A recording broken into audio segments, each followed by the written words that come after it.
Bismillahirrahmanirrahim. Assalamualaikum warahmatullahi wabarakatuh. Alhamdulillah wa musalli wa sallim ala sayyidina Muhammadin bil lisani jami'ati fi hadratil wasi'ah salatan tamuddu biha jismi min jismihi wa qalbi min qalbihi wa ruhi min ruhihi wa sirri min sirrihi wa ilmi min ilmihi wa amali min amalihi wa khuluqi min khuluqihi wa wijhati min wijhatihi wa niyati min niyatihi wa qasdi min qasdihi wa ta'udzu barakatuha alayya wa ala auladi wa ala ashabi wa ala ahli asri ya nur ya nur ya nur ij'alni nuran bihaqqin nur.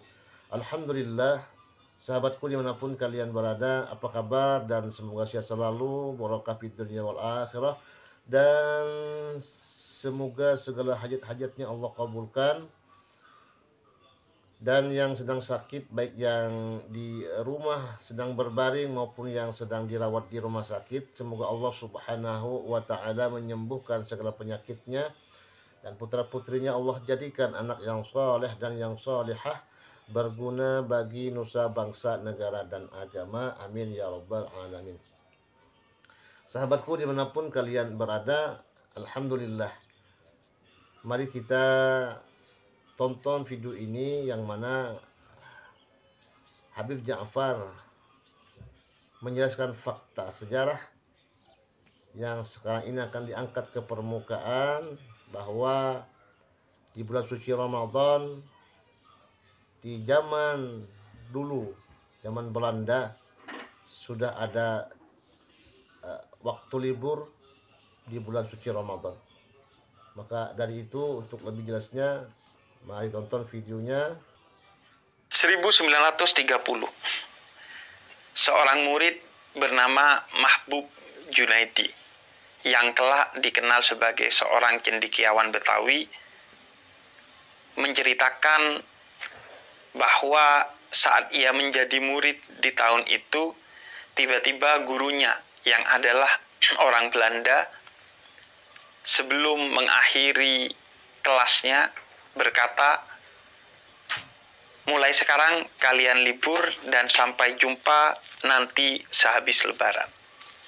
Itulah kenangan Mahmud Junaidi tentang libur sepenuhnya saat Ramadan yang diberlakukan oleh sekolah-sekolah Belanda di Indonesia saat Belanda menjajah Indonesia.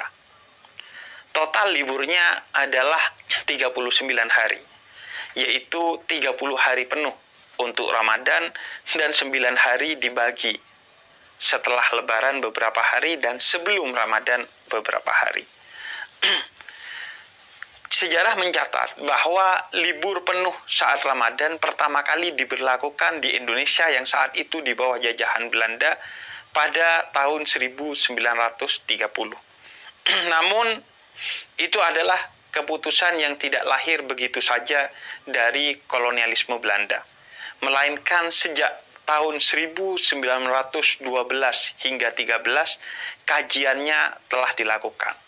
Pertimbangan itu dimulai oleh seorang direktur pendidikan dan agama Belanda pada tahun 1913 yang mendapatkan usulan dari berbagai pihak, di antaranya Dr. Andriani, penasehat urusan Bumi Putra, yang mengusulkan untuk libur penuh sepanjang Ramadan agar bisa memberikan porsi bagi anak-anak muslim yang menjadi mayoritas populasi di Indonesia untuk berfokus dalam mendapatkan pendidikan agama Islam di rumah dan lingkungannya masing-masing. Maka sejak saat itu Indonesia memberlakukan libur penuh saat Ramadan. Hingga kemudian kebijakan itu dicabut ketika Indonesia telah merdeka, tepatnya pada Mei 1978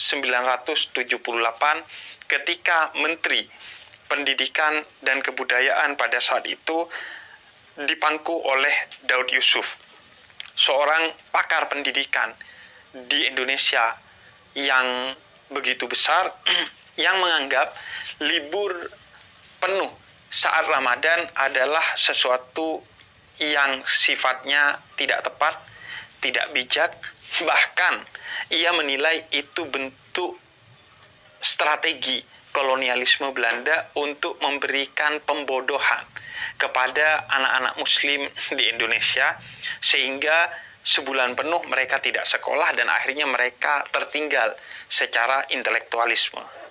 Keputusan Daud Yusuf ini akhirnya berlaku sampai di era reformasi, meskipun sejak awal hingga masa reformasi mendapatkan penentangan dari tokoh-tokoh Muslim di Indonesia, khususnya yang tergabung di Majelis Ulama Indonesia.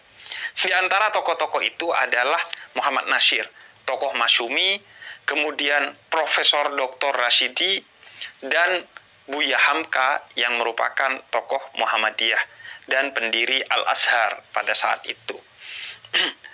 Ketiga tokoh Muslim ini sepakat bahwa pencabutan libur penuh Ramadan bisa berdampak pada terbentuknya pola pandang yang sekuler terhadap anak-anak Muslim di Indonesia.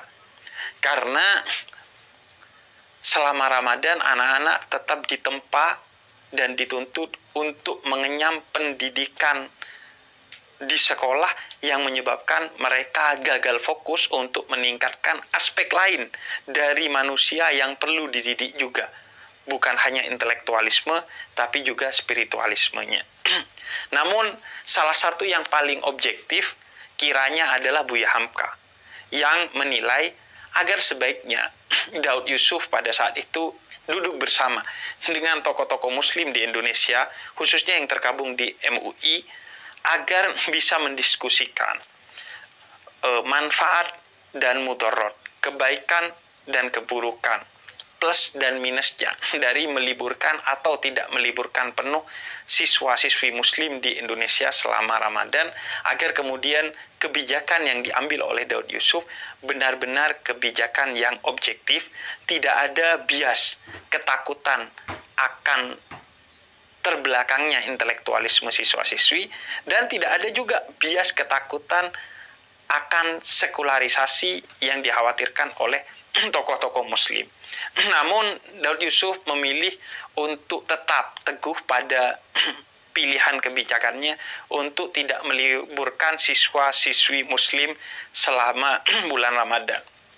Hingga kemudian ketika reformasi terjadi dan Presiden Indonesia dipangku oleh Presiden Abdurrahman Wahid atau Gus Dur, beliau memilih untuk kembali menerapkan kebijakan meliburkan penuh siswa-siswi Muslim di Indonesia selama bulan Ramadan.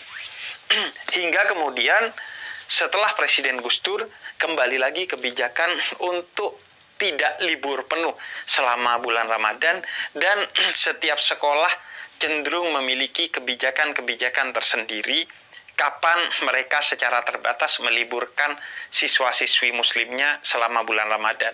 Ada yang secara umum sekolah-sekolah itu memberikan kebijakan di hari-hari awal dan di hari-hari akhir saat Ramadan para siswa-siswi Muslimnya diliburkan dengan asumsi di akhir-akhir Ramadan agar mereka bisa fokus ibadah dan menyambut Lebaran, karena suasana belajar mengajar diprediksikan tidak lagi efektif, dan di awal Ramadan agar mereka bisa menyiapkan diri untuk beribadah selama Ramadan, dan juga mereka juga bisa menyambut Ramadan secara kebudayaan sesuai dengan budaya dan tradisi yang ada di kampungnya masing-masing. Demikianlah sahabatku penjelasannya.